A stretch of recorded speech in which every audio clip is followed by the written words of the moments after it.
Happy birthday to you! Ganon. Ito na, hawakan mo na. Lord Jesus Christ.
Kaya dapat may karugtong na anong alternative if not the MDT right now. Good. Tama. Tapos na. Dapat doon.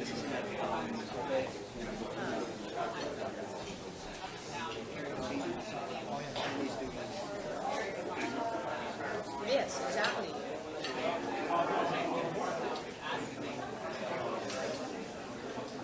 Okay, I get it. Okay.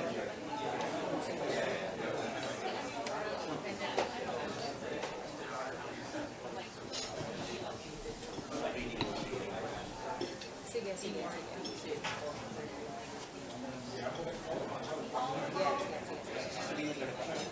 Problema ko talaga. And by the way, are you also planning to pursue? Pero ilang questions kayo diba? So ano tanong natin? When do they plan to trigger extradition?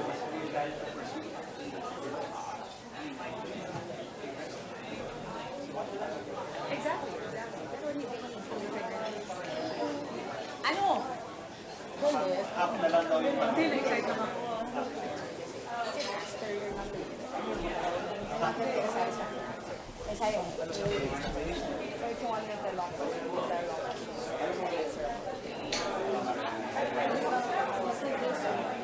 Guys.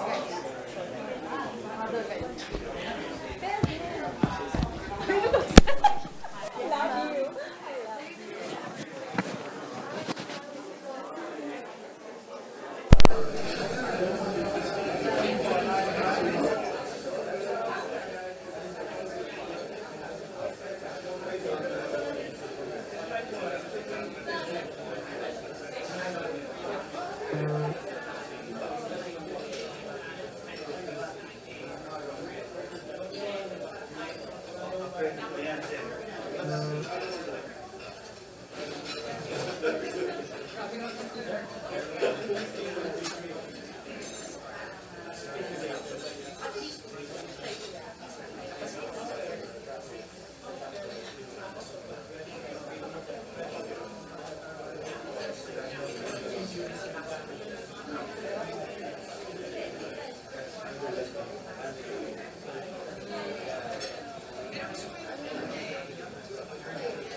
Which we know the answer to.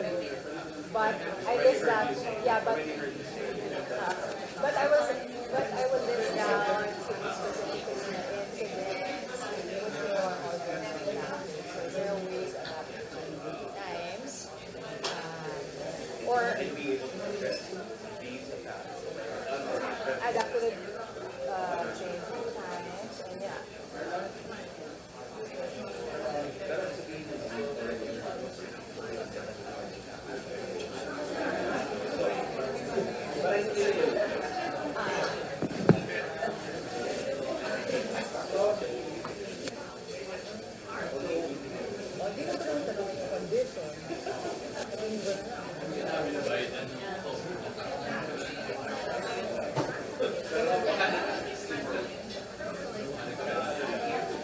好 check 1 2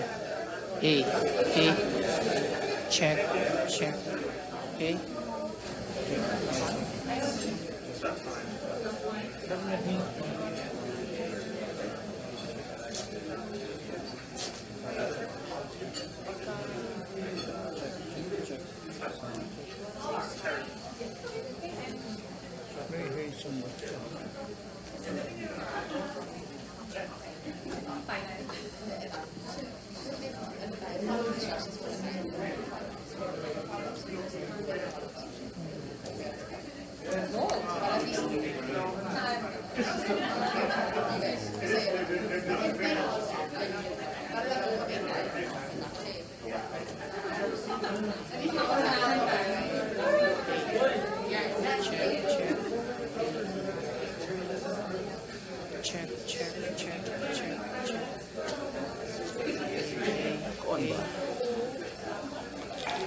，check，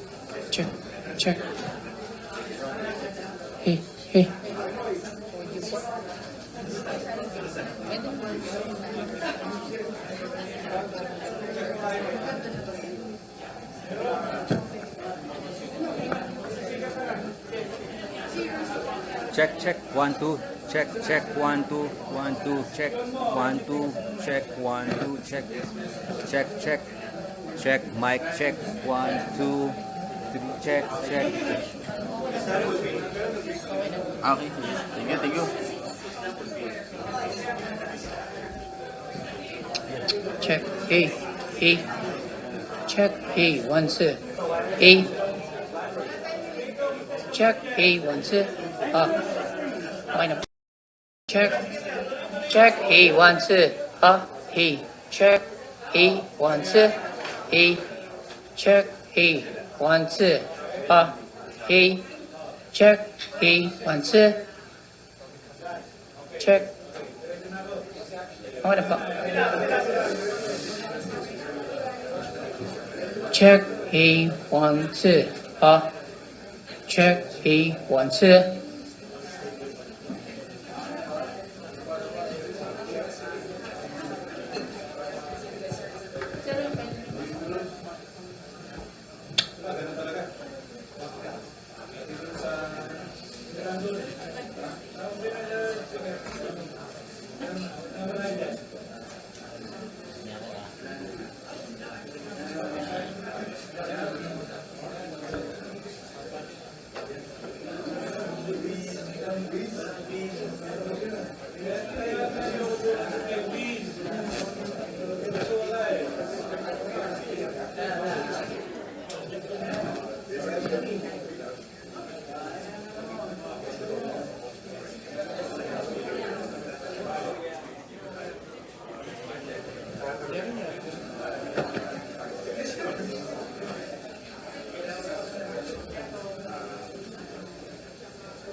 Check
check he 1 2 check he 1 2 check he 1 2 he check he 1 2 he 1 2 check he 1 2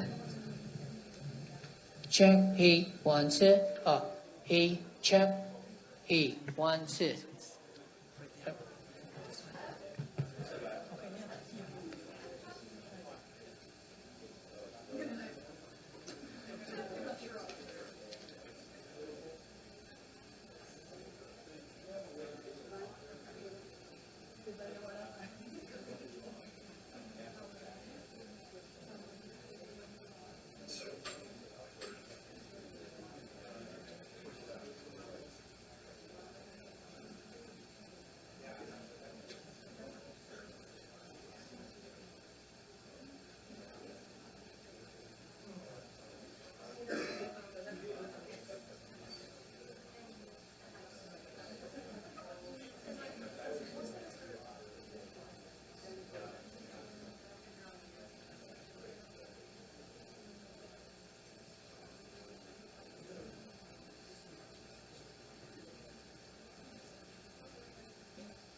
Good afternoon. I wish to welcome the distinguished members of the Philippines and the U.S. delegation, as well as members of the TAIPEI Press Corps and the foreign press accompanying the U.S. delegation to this joint press conference by the Honorable Secretary of Foreign Affairs Enrique A. Manalo and U.S. State Secretary Anthony J. Blinken. We will first hear from Secretary Manalo, after which Secretary Blinken will deliver his remarks. After the two secretaries have spoken, we will have a Q&A. Secretary Manalo, please. Thank you. Honorable Anthony Blinken, Secretary of State of the United States of America, my friends in the media, both local and the U.S. traveling press corps, ladies and gentlemen, good afternoon to you all. I had an excellent discussion with Secretary Blinken today. His visit comes at an important juncture in Philippine-U.S. relations. We've been on hyperdrive over the past year or so. Engagements across issues, areas, and between and among government branches have never been better. The challenge now is how to sustain and further elevate our alliance and partnership. Our discussion today focused on many issues. These include on defense and security engagement. We discussed ways to strengthen the alliance through better coordination at the policy and operational levels to ensure that it remains relevant and responsive to current, emerging, and cross-cutting challenges in the defense, security, and economic spheres, while staying true to our commitment to safeguarding and promoting peace, security, and prosperity of the region, always anchored on the rule of law. I also thanked Secretary Blinken for his government's consistent support, especially with regard to recent incidents in the South China Sea in the past year. And in this regard, we discussed regional issues, especially the situation in the South China Sea, and I stated that the Philippines is committed to managing disputes in accordance with our national interests, a rules-based international order, and international law, especially UNCLOS. We reaffirmed our shared view that a strong and capable Philippines would make a formidable ally for the United States. And on this note, I underscored the importance of more substantial U.S. investments towards enhancing our defense and civilian law enforcement capabilities. We also discussed avenues for harnessing our partnership through collaboration with other like-minded partners, particularly in the framework of the budding Philippine-U.S.-Japan trilateral cooperation. In 3 weeks, President Marcos Jr. will be going to Washington for a trilateral leaders meeting. Our leaders intend to capitalize on the complementarities between existing Philippine-U.S. and Philippine-Japan bilateral cooperation, notably in infrastructure, critical minerals, energy, and maritime security. On the economic front, we highlighted the robust engagement in the first 3 months of the year, highlighted or headlined by last week's U.S. presidential trade and investment mission, led by Commerce Secretary Gina M. Raimondo, together with 22 companies in the ICT, energy, infrastructure, and logistic financial services industry. That visit highlighted the growing collaboration with some of these companies and the potential for new partnerships, many in areas that would cultivate a future-ready workforce. I welcomed the selection by the United States of the Philippines among partner countries under the Partnership for Global Infrastructure and Investment, or PGI, and the ongoing work on the Clark-Subic-Batangas PGI corridor. This aligns with our call for a bigger American footprint in infrastructure projects in the Philippines. It will also support the ecosystem necessary to bolster connectivity in the country and our further integration into regional supply chains.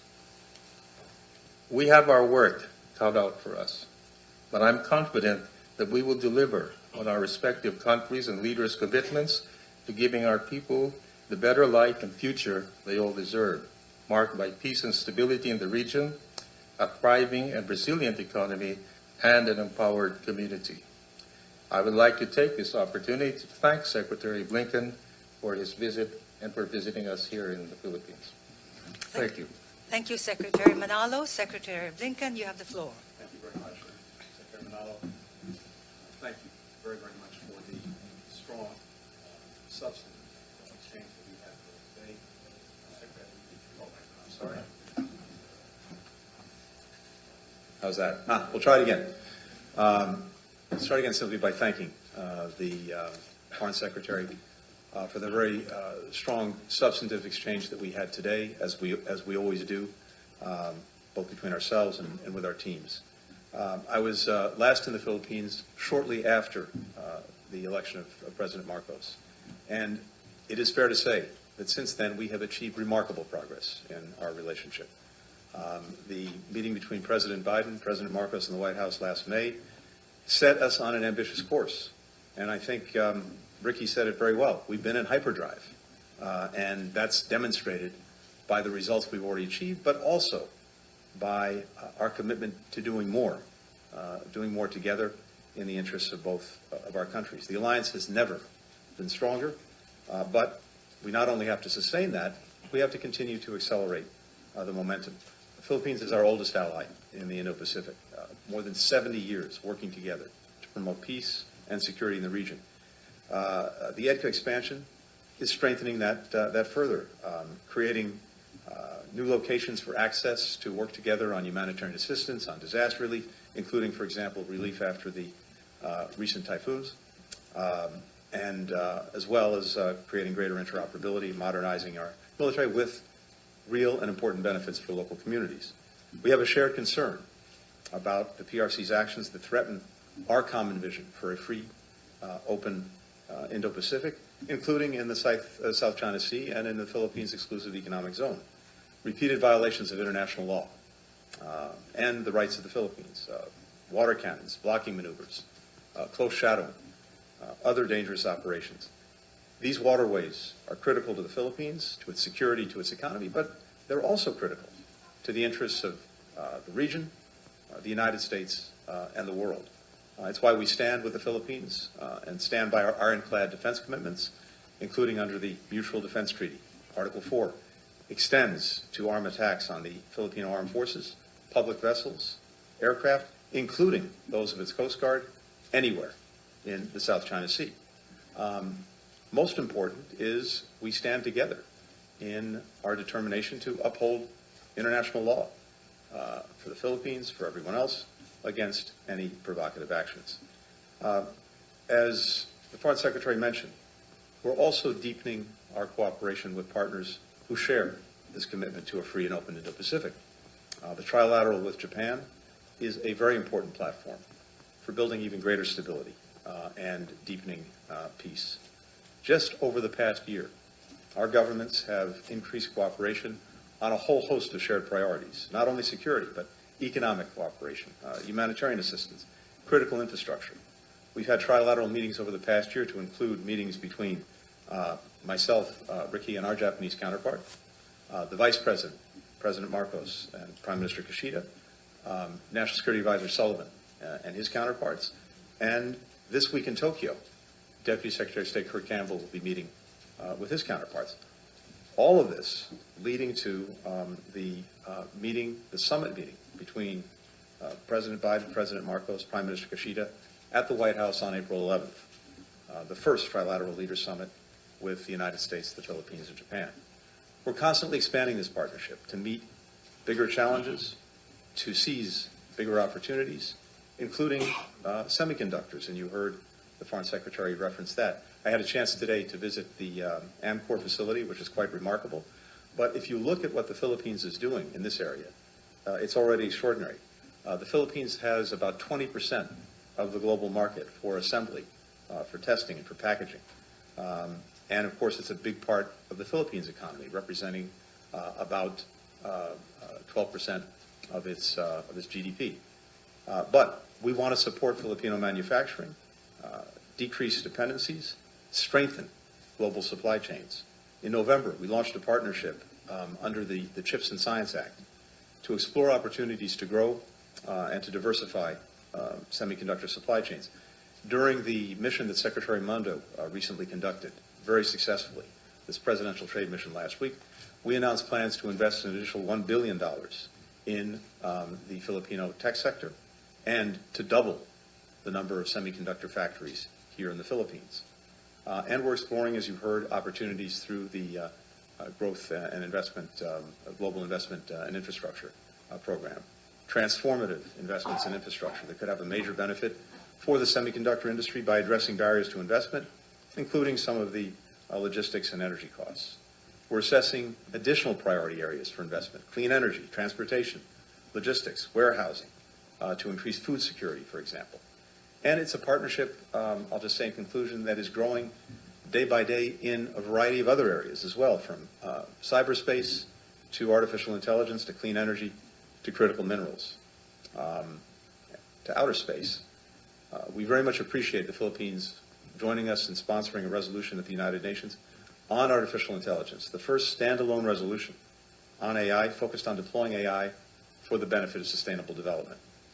We now have more than 75 co-sponsors. So it's a long way of saying we've already seen an extraordinary expansion in our partnership these last couple of years, but as the Foreign Secretary said, there is a lot more to do, and I'm very glad to be here to advance that effort. Thank you. Thank you, Secretary Blinken. We'll now commence the question and answer portion with alternating questions from the Philippine side and the foreign media accompanying the U.S. delegation. From the Philippine side, can we entertain the question from Michael Flores of Reuters? Michael, you have the floor. Good afternoon, Secretaries. This question is for both of you. The White House announced that President Biden will host Prime Minister Kishida and President Marcos next month for the first trilateral summit. What form or shape will this trilateral cooperation take, and how will this be operationalized? Is the conduct of joint patrols in the South China Sea part of the discussion, and is this cooperation aimed at suppressing the rise of China, a word that Chinese Foreign Minister Wang Yi used to describe when it comes to the U.S.'s actions in the region? Thank you. Thank you very much. Yes, the scheduled trilateral summit will be held I think the second week of April in Washington, D.C. And, of course, this is the first of its kind. And the main aim we all expect is that the trilateral summit will seek to aim cooperation, more cooperation, especially at the trilateral level. And this will include cooperation to promote economic growth and cooperation in various areas, such as in promoting clean energy. They'll also discuss, we expect, climate cooperation, and of course further peace and security in the Indo-Pacific region, and also around the world. And at the moment, we're also undertaking meetings at other levels, at senior official level, to see how this can also, how these various activities can be operationalized.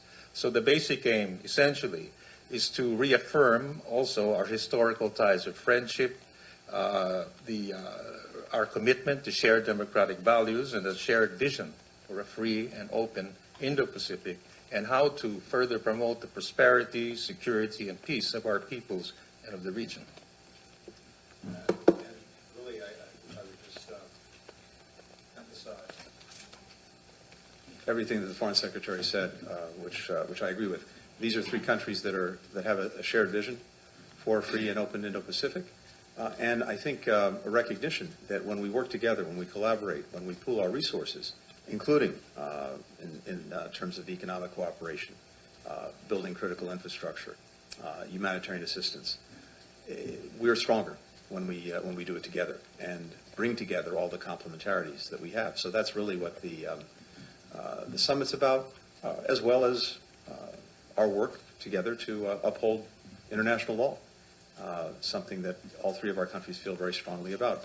And in terms of operationalizing it, I'm sure there'll be things coming out of the summit meeting, but this is something the Foreign Secretary and I talked about today, to make sure that even as we have this leaders summit, we have mechanisms in place to make sure that our teams are working together day in, day out, so that the 364 days that follow the summit actually advance the work in concrete ways. Leon Bruno for AFP, please. Yes, thank you for hosting us. Pleasure to be here in Manila. A question for both of you, a follow-up to my colleague from the Philippines. You mentioned the South China Sea and the harassment activities of China against Philippines vessels, Navy, or what have you. To what extent do those harassment activities trigger the activation of your Mutual Defense Pact? I mean, have you set red lines that would trigger the activation of the Mutual Defense Pact? And then more broadly, Secretary, obviously the United States is in a huge push since the beginning of the Biden administration to beef up relations with the Philippines here, of course, South Korea, Japan, Australia, Pacific Islands, what have you. To what extent are you not, in fact, as Beijing accuses you of doing, and Beijing also accuses the United States of using the Philippines as a pawn, to what extent are you not, in fact, encircling China and provoking Beijing? And if I may, and I'm sorry to move on another region, but if I may ask your question on Niger, the junta asked the United States to pull out its troops. This comes after France was asked to pull out and has pulled out. Were you surprised by that decision? Were you disappointed? And it leaves a huge vacuum. What is your thoughts about that? Thank you very much. Okay. From the start? So with, Leon, thank you. With regard to the Mutual Defense Treaty, I'll simply repeat what I said. We stand behind it. We have an ironclad commitment to it and to the Philippines. And Article 4 of that treaty extends to any armed attacks on Filipino armed forces, on public vessels, on aircraft, and that would include its Coast Guard. And that would also be anywhere in the South China Sea. So we've been very clear about that, very consistent about that. With regard to the partnerships, to the alliances that we have been building out, that's actually been a central focus of our foreign policy, not only re-energizing, reinvigorating existing partnerships and alliances, but reimagining them and building new ones that are fit for specific purposes. None of these are directed against anyone or anything. They're in service of something. They're for trying to realize the positive vision that all of the countries involved share of a free and open Indo-Pacific. And as is the case with the trilateral work we're doing with the Philippines and Japan, and we just both mentioned a moment ago, there's a very strong affirmative agenda. But again, it's not designed against anyone. It's in service of realizing a common vision for the future to the benefit of peoples in all of our countries. In terms of Niger, we made clear in Niger, including very recently, that we had a number of very real concerns in several areas, and we're troubled by the path that Niger was on. We're in touch, we remain in touch with the CNSP, and we're discussing with them a path forward. Secretary. Thank you. Well, I think Secretary Blinken was pretty clear that the Article 4 of the MDT specifically states the conditions under which it would take effect. And I think we are following that. On the issue of the partnership with the United States, let me just stress that this is a partnership aimed to produce greater cooperation between the Philippines and the United States, specifically aimed, among others, of improving our capacity for to respond, for example, to humanitarian and disaster relief operations, and also to improve our national security and defense needs. And that is the main purpose behind this, to enhance Philippine defense and security interests, as well as operations on humanitarian issues. They are not aimed at any third country. And they're specifically in accordance with our interests and needs, and of course with the cooperation of the United States. So that that is the main aim, and in fact the only aim of these activities.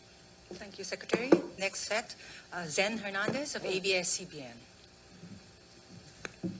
Good afternoon, Secretaries. I know you both mentioned Article 4 of the Mutual Defense Treaty and that it takes an armed attack to activate the said agreement, but we also know for a fact that there is an escalation of tensions in the South China Sea, specifically within the West Philippine Sea, Second Thomas Shoal and Scarborough Shoal. And there have been collisions, injuries among Filipino crew, use of water cannon, and military-grade laser, clearly all gray zone tactics. So the question is whether there's a way to address these incidents which fall just a little below the threshold of an armed conflict. Is there a way to adjust to changing tactics? And is there a stronger action that the international community can take? Because some experts say that the aggression of China in the South China Sea already warrants a sanction.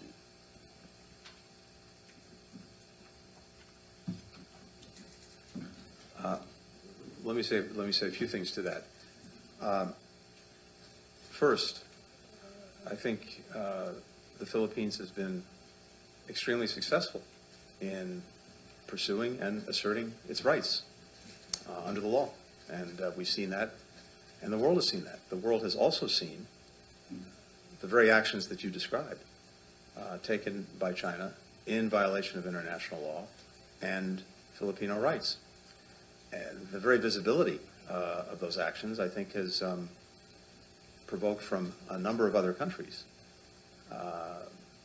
clear statements in support of the Philippines and against these provocative actions that are a threat to peace, security, freedom of navigation, and basic rights under international law. So in and of itself, I think the actions that China's undertaken have produced a reaction, not just from the Philippines, but from a number of other countries. In terms of what we're doing, we're engaged in intense diplomacy, as is the Philippines, so that countries come together, or even individually, to reaffirm international law, to reaffirm the rights that everyone is entitled to. That's important. Second, we have, for many years, made major investments in the capacity of the Philippines. Those investments continue, both in its maritime capacity, but also more broadly in its economic capacity, because its economic strength and resilience is probably the most important factor in determining its long-term security.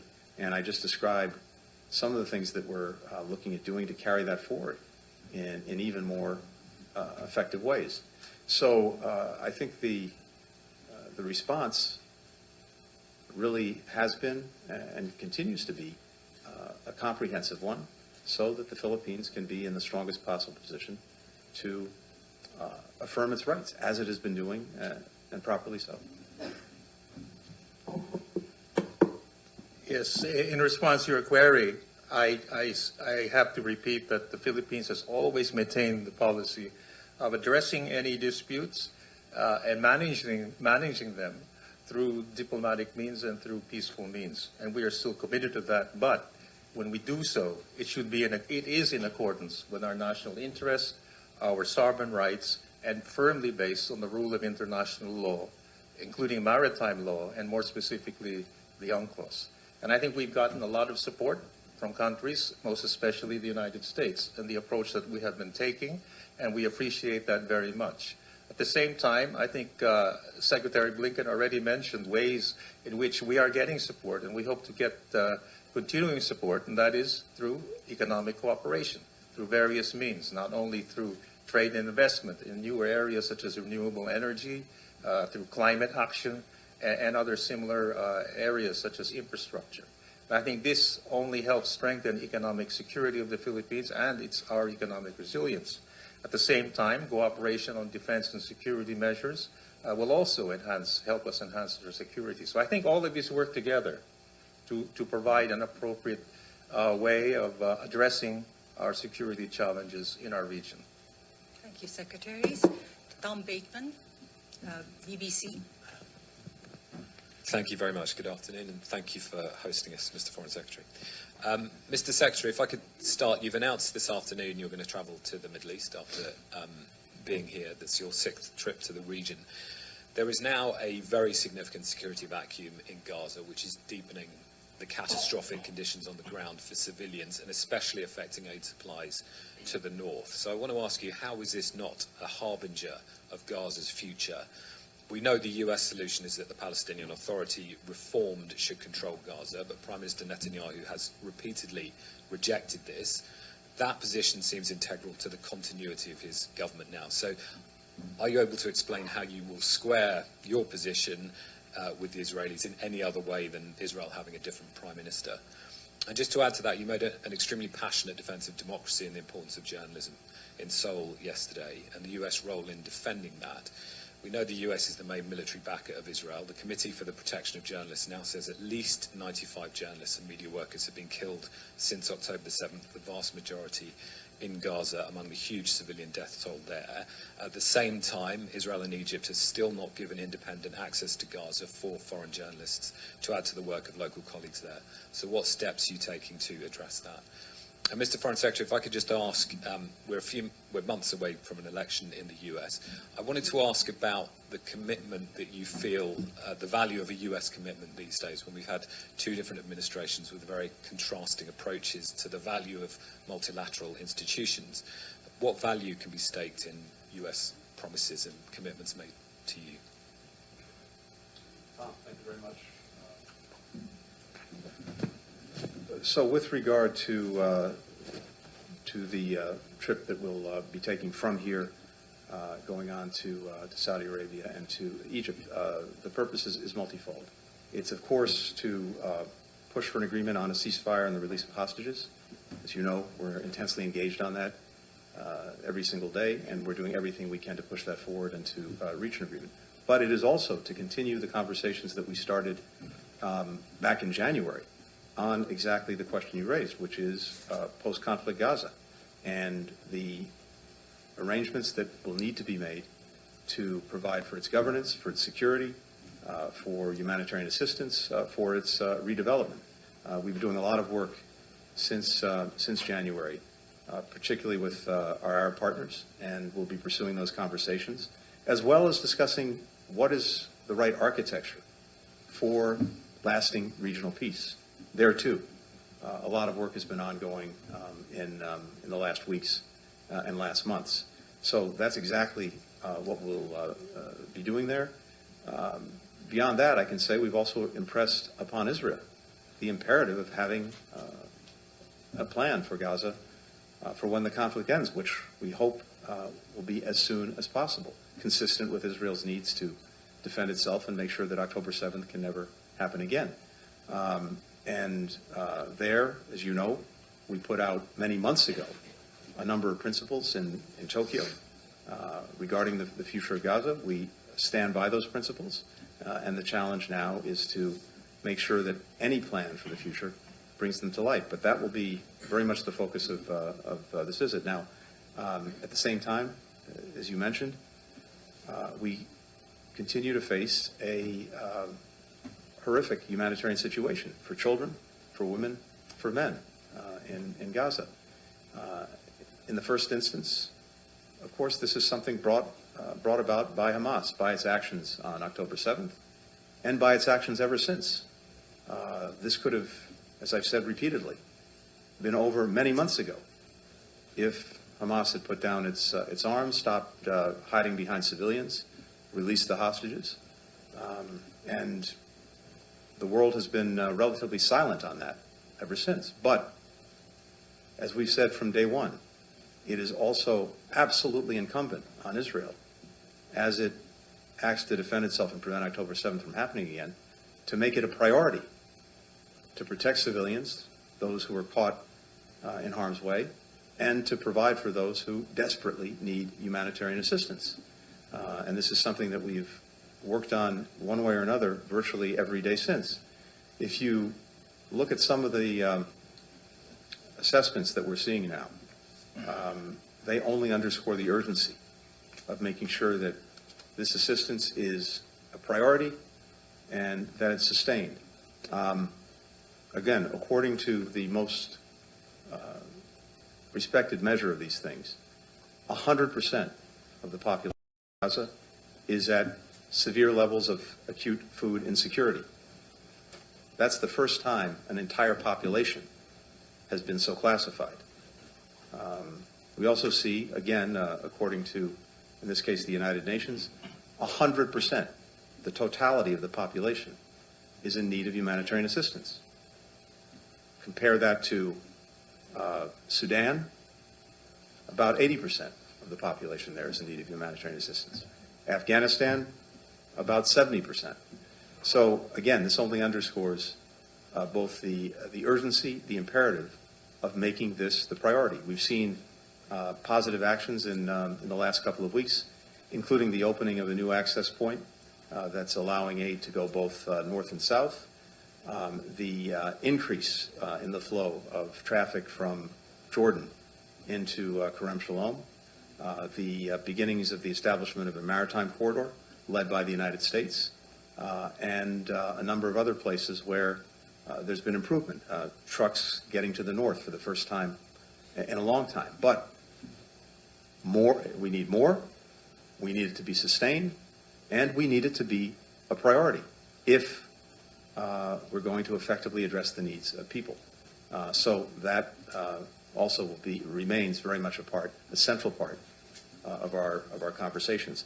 With regard to journalists, let me say very quickly, first of all, my own deep admiration and respect for all of your colleagues who put themselves in harm's way to try to bring the facts, the truth, the stories to the world. And we see around the world, especially in recent years, journalists increasingly being under fire for their work, in some cases literally under fire. And we know the number of journalists who've lost their lives in Gaza. And as a basic matter of principle, we want to see access for journalists wherever there is conflict, wherever there's an important story to cover, so that the world can have knowledge, can see and see through the eyes and through the lens of journalists. So that's something that we bring up in every instance. There are obviously profound security considerations in an active war zone, and those have to be taken into account. But the basic principle of access for journalists is something we stand strongly behind. Thank you very much, Secretary Blinken and Manalo, for this interaction with the Secretary, you'd like to say something? Yes. Well, if you want to cut me off. No, sir. Not you, sir. No, just very briefly, I think it was on the value that we attach. Well, I think I couldn't have said it so simply to say that when I said earlier that I think our relationship with the United States has never been higher and greater, and we're both committed to even elevating it further. And this is based on many considerations. But even beyond that, I think our relationship is not only because it's a short-term relationship or anything like that. It's really based on some very enduring interests. First, our commitment to democracy and to also adherence to the rule of law, and the fact that we have a shared vision on the necessity of promoting peace, security, and development in the Indo-Pacific region. And we have a partnership which has lasted not only the 70 years of official democratic relations, but goes back hundreds of years. So I think these are elements which will always be there. And I think this will underpin our relationship in the years ahead. Thank you very much, Secretary Manalo and Secretary Blinken, for interaction with the press. We thank everybody for joining us in this joint press conference. We wish the U.S. delegation, as well as the foreign press accompanying the delegation, productive meeting in the Philippines, as well as safe travel back to the United States. Thank you very much, and good afternoon to all.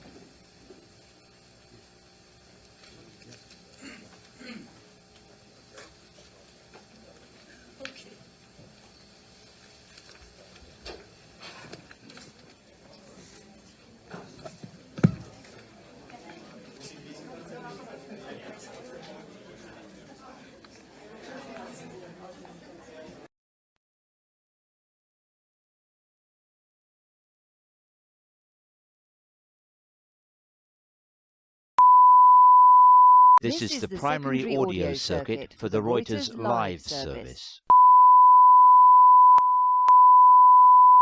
原来好的益生菌真的可以帮助入睡。